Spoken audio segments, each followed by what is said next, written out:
राष्ट्रवादी शरद पवार गटाचे प्रवक्ते अर्थात प्रवचनकार पण आहेत ते वारकरी आघाडीचंही काम पाहतात पक्षाचं त्यांच्या पक्षाचं त्यांच्यावर आज सकाळी संग्राम भंडारे तेही हबप आहेत पण ते हिंदुत्ववादी संघटनांचे तिकडले प्रतिनिधित्व करतात त्यांनी यांच्यावर शाईफेक हल्ला केलेला नेमकं काय झालं कुठं झालं जरा समजून हवेली तालुक्यातील आळंदी मातोबाची या गावामध्ये आज माझं तुकाराम जवळकर यांच्या दशक्रिया विधीच्या निमित्ताने माझी आज प्रवचनरूपी सेवा होती। मी सकाळी 8 वाजता तिथे प्रवचनाला गेलो होतो।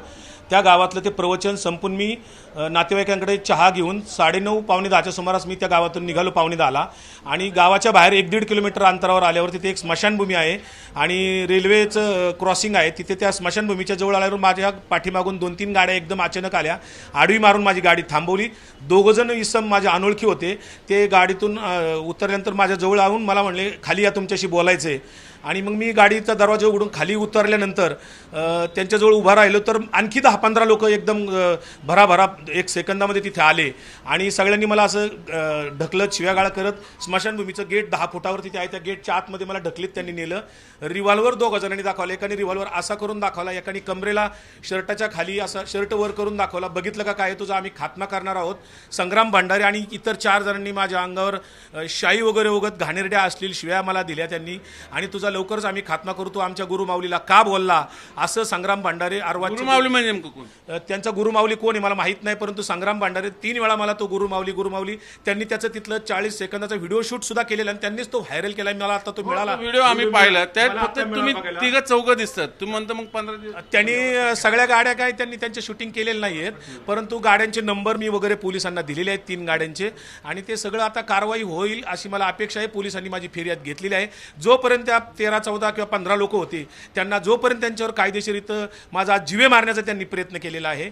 जर तिथे येणारे जाणारे लोक नसते, माझा ड्रायव्हर कदाचित नसता तर माझा आज 100% खात्मा त्यांनी केला असता आणि त्या पद्धतीने ते प्लॅनिंगने आलेले होते आणि आज माझा बचाव झालेला आहे। पांडुरंगाची कृपा संतांची कृपा म्हणून मी आज बचावलेलो आहे, परंतु पोलिसांनी जोपर्यंत त्यांच्यावर कायदेशीर कारण काय असं व्हायला गेले महिनाभर मला सातत्याने धमक्या येत आहेत, फोनवरून येत आहेत, सोशल मीडियातून येत आहेत। या संदर्भात मी सोशल मीडियातनं मुख्यमंत्री आणि पोलीस डीजीपींना सुद्धा टॅग केले आहे का तुम्ही काही घुसखोर म्हणून काय त्यांना टीका केली? वारकरी संप्रदायामध्ये हिंसक वृत्तीचे लोक, धर्मांध वृत्तीचे लोक जे वारकरी संप्रदायाच्या तत्वज्ञानाचे नाही आहेत असे काही लोक घुसखोरी करून वारकरी संप्रदाय नासवण्याचा वारंवार प्रयत्न करतात।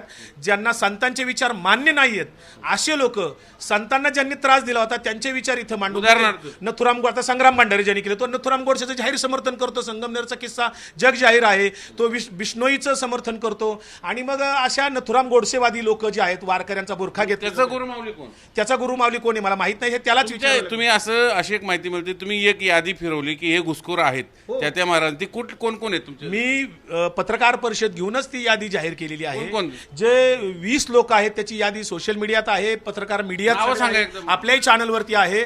त्याच्यामध्ये गोविंद देवगिरी प्रमुख आहेत, लातूरचा किशोर शिवनीकर आहे, भास्करगिरी आहेत, रामगिरी आहेत, असे बरेच लोक आहेत। नाही 20 लोक आहेत, त्यात बंडातात्या आहेत, त्याच्यात बंडातात्या कराडकर आहे, देगलूरकर किंवा आणखीन गोविंद चैतन्य देगलूरकर, चंद्रशेखर देगलूरकर, गोविंद देवगिरी ही 20 नाव आहे। तुम्ही काढून बघा, तुमच्या चॅनलवर आहे सगळं। तर त्यांचंच मग तेच गुरुमावले आहेत का? त्यांच्यामुळे शक्यता आहे। आता त्यांचं कोण गुरुमावले ते संग्राम भंडारेला विचारावं लागेल। मी मात्र त्या सगळं जे काही वर्तन होतं ते गुंड लोक सगळे तिथे आले होते। गोरक्षक होता एक अक्षय कांचन नावाचा पोरगा, उरुळी कांचनचा आहे, त्याला आणि संग्राम भंडारेला दोघांना मी ओळखलं। बाकी सगळे असे अकराळ विक्राळ स्वरूपाचे गुंड प्रवृत्तीचे लोक होते ज्यांच्याकडे रिव्हॉल्वर दाखवतो म्हणतात व्हिज्युअली ते म्हणतात आम्ही दाखवलं नाही। एकाने मला असा रिव्हॉल्वर दाखवला, बघितलं का काय तुझा खात्मा करणार आहे, आणि एकाने शर्ट वर करून कमरेचा रिव्हॉल्वर मला दाखवलेला आहे। ते म्हणतात व्हिडिओ दिसत नाही, आम्ही फक्त प्रतिजमक शाही फेक केली। व्हिडिओ शूटिंग त्यांनी स्वतः केलेलं आहे, मी शूटिंग केलेलं नाही कुठलंच। तिथल्या प्रसंगाचं शूटिंग करायला मला वेळ नाही। व्हिडिओ अर्धे सत्य अर्धसत्य मी 40 सेकंदाचा व्हिडिओ त्यांनी त्यांच्या सोयीचा व्हायरल केलेला आहे। सगळा व्हिडिओ ते कशाला, कुठला आरोपी असं करत नाही। सगळा व्हिडिओ मिळेल का तुमच्याकडे? माझ्याकडे रेकॉर्ड करायला मला संधीच नाही मिळाली, माझा मोबाईल गाडीत होता, मी उतरलो। सगळा प्रसंग 2.5 ते 3 मिनिटाचा घडलेला आहे। लोक तिथे जमा झाली म्हणून हे पळून गेले, अन्यथा त्यांनी आज माझा 100% खात्मा केला असता। आता मागणी काय? त्या सगळ्यांना कायदेशीररित्या इथे त्यांच्यावर हाफ मर्डरचा किंवा खून करण्याचा प्रयत्न केला, त्याच्याबद्दल गुन्हा दाखल केला पाहिजे, त्यांच्यावरचे पिस्तूल गुन्हा दाखल केला तुम्ही काय? गुन्हा प्रोसेस माझा जबाब घेतलेला आहे. पोलिसांनी त्यांना तात्काळ अटक करावी. माझ्या ड्रायव्हरला पण मारहाण केलेली आहे. जोपर्यंत त्यांना अटक होत नाही तोपर्यंत मी आज दिवसभर किंवा 3 दिवस किती दिवस लागू मी लोणी काळभोर पोलीस स्टेशनच्या दरवाजात सत्याग्रह करणार आहे. आमच्या पक्षाच्या नेत्यांनी याच्यामध्ये मला फोन करून सगळे वरिष्ठ पातळीवर ते बोलतायत. रोहितदादा पवारही मला त्यांचा फोन आला होता. मी 4 वाजता इथे 3 वाजता कोणी येतो. विचारपूस केली आहे? शशिकांत शिंदे साहेबांचा फोन आला होता, सुप्रियाताई सुळेंचा फोन आला होता, रोहितदादा पवारांचा फोन आला होता आणि सगळ्याच अनेक कार्यकर्त्यांचे फोन. मी सगळ्यांचे फोन घेऊ शकत नाही. महाराज लोकांचे वारकरी संप्रदायातल्या खूप फोन येतात. पुण्यात आम्ही परवा एक वारकरी परिषद सुद्धा घेतली होती. उल्हासदादा पवार त्याचे अध्यक्ष होते, दिनकर शास्त्री बुकेले असे बरेच लोक तिथं. परंपरेत या अशा पद्धतीने जर असं हिंसेवर आलं, वारकरी परंपरा हिंसा शिकवत नाही. ज्ञानोबा तुकोबांचा जो पारंपरिक वारकरी संप्रदाय आहे संतांचा, तो सहिष्णुतावादी आहे, लोकशाहीवादी आहे, मानवतावादी आहे. तो जातीभेद करत नाही, हिंसा करत नाही, वर्णवर्चस्ववादाला विरोध करतो. आणि जे कोणी वर्णवर्चस्ववादी लोक आहेत, हिंसक प्रवृत्तीचे लोक आहेत किंवा संत परंपरेतले नाहीत, या लोकांना मी माझी जाहीर भूमिका प्रतिक्रिया सोशल मीडियातनं प्रसार माध्यमांच्यातनं घेऊन देतोय.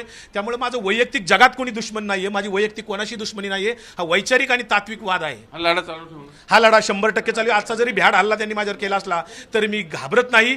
मी हा लढा आणखी तीव्र करणार, महाराष्ट्रभर फिरणार आणि खऱ्याखुऱ्या संतांचा विचार पोहोचवण्याचा मी सातत्याने प्रयत्न करणार. भले माझा जीव गेला तरी चालेल. व्हिडिओ जर्नलिस्ट विकी कांबळे सह चंद्रकांत पुंदे, जे मीडिया, लोणी काळभोर, पुणे.